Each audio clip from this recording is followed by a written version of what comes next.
মুহূৰ্তত এটা চাঞ্চল্যকৰ খবৰ লৈ আহিছো আৰু এবাৰ দেখিবলৈ পোৱা গৈছে বিবাহৰ মাত্ৰ 7 দিন পিছতে এবাৰ স্বামীয়ে নিজ পত্নীক হত্যা কৰি নিজেই আত্মহত্যা কৰিছে বুলি ইতিমধ্যে স্থানীয় ৰাইজে এনে ধৰণে সন্দেহ কৰা পৰিলক্ষিত হৈছে আৰু এই যি ঘটনা সংঘটিত হল এই ঘটনাক কেন্দ্ৰ কৰি এতিয়া সমগ্ৰ ৰাজ্য জুৰি এক প্ৰকাৰ তীব্ৰ চাঞ্চল্যই বিৰাজ কৰিছে সবিস্তাৰে খবৰ আপোনালোকৰ মাজলৈকে লৈ আহিছো আৰু ইতিমধ্যে আমি আপোনালোকক জনাইছো খবৰ এতিয়া দেখিবলৈ পোৱা গৈছে স্বামী আৰু পত্নীৰ মৃত্যু হোৱা খবৰ আহি পৰিছে শেহতীয়াভাৱে কৰিমগঞ্জৰ বদৰপুৰত চাঞ্চল্যকৰ ঘটনা সংঘটিত হৈছে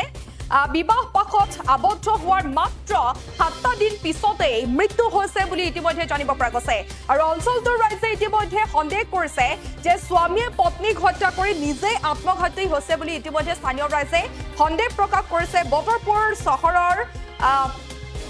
কালাইৰবন্দ এলেকাত এই ঘটনা সংঘটিত হৈছে স্বামী ৰতন পালে পত্নীক হত্যা কৰি আত্মহত্যা কৰিছে বুলি গুৰুতৰ অভিযোগ উত্থাপন হৈছে আৰু পুৱাৰ ভাগত মাতৃয়ে যেতিয়া এই ঘটনা প্ৰত্যক্ষ কৰিছিল তাৰ পিছত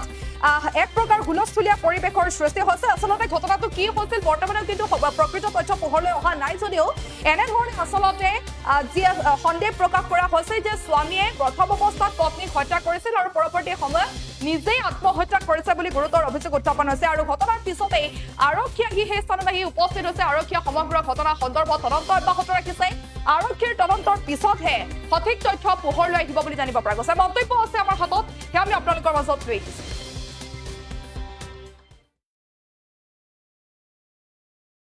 আসলে জামাই মারা গেছে দুইটা বাচ্চা নিয়ে আমি গরিব মানুষ দিকে আমি করছি আর গ্রহণ করছি যাই হোক আমার স্ত্রী যাইতাম মেয়ে আপনার কি লাগে খার মেয়ে যে বউটা বিয়া দিছেন যে মেয়েটা মারা গেছে আজকে আপনার কি লাগে মেয়েটা তো আমার কিছু নেই এখন তো আমার সম্বন্ধিকর বউ বিয়া করিয়ে আনছি সম্বন্ধিকর বউ হয়েছে আমার বৌদি সম্পর্ক লাগে আচ্ছা আচ্ছা আচ্ছা আমার স্ত্রী যাইতে আসলা ওই মহিষাসুর স্ত্রী কেন ট্রেন কে পাইছেন না ট্রেন বসে বাড়ি আই গেছেন ওখানে আমার শাশুড়ি ফোন মারি কইছি ট্রেনের লেট ট্রেন বাড়ি গেছে গিয়া আই আমার ফোন মারছে ফোন মারি কইছেন ওরকম অবস্থা তারা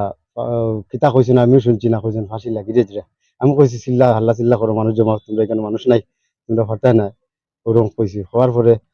আমি আর বুঝছি না আমার ফার তলাতে মাটি গেছি আমি কিতা কইতাম এখন কিতা শুনছেন আইয়া কিতা দেখছেন এখন আমি কিতা শুনছেন এখন আমি আইতে সময় কিতা করমু আমি এখন আইয়া কিতা শুনলা ঘটনাটা এখন আইয়া দেখি তো 2 জন ডেড স্পট ডে যে মারা গেছে ছেলের নাম কিতা রতন পাল আর এমনি খালা খালা ডাকুন আর বউর নাম কিতা মাম্পি মালাকার কিতা কারণে মারা যেতে পারে আপনার একটা কিতা বুঝেন এখন এটা তো কইতাম পারি না 2 দিন আগে একটা জিনিস তোরা একটু পাইছি পারিবারিক অশান্তি মানে ছেলে মেয়ে নিয়ে তারা কিতা একটু আমি আবার মেয়ের দিদারেও কইছি ফোন করছি তানে কইছি তুমি ওটা সলভ করো তানে বৌদিও নাই কিচ্ছু নাই ওখানো আমার শেষ আর তো কালকে আমি ফোন করছি বাল্লা সুন্দর তান জামাই যিকোনো খবৰৰ বাবে যোগাযোগ কৰক আমাৰ এই নম্বৰত